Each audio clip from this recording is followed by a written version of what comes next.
Եվ ես նշել եմ, որ երկուսի համար էլ նոր էլ ձեր եթերում ասացի, կարմիր գիծը մյուսի իշխանության գալը։ Իրենց երկուսին ավելի հարմար է, որ մնա Նիկոլ Փաշինյանը, դա իմ տեսակետն է։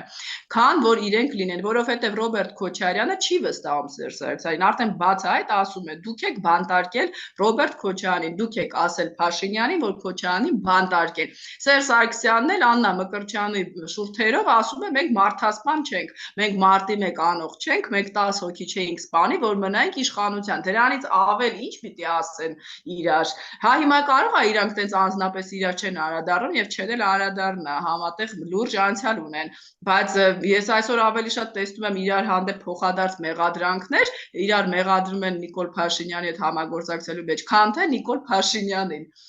Էլի ենք կրկնում, կարող է միավորվեն, դա որևէ բան չի փոխելու, որովհետև Նիկոլ Փաշինյանը ունենա լծակներ Վարդան Ղուկասյանի նկատմամբ։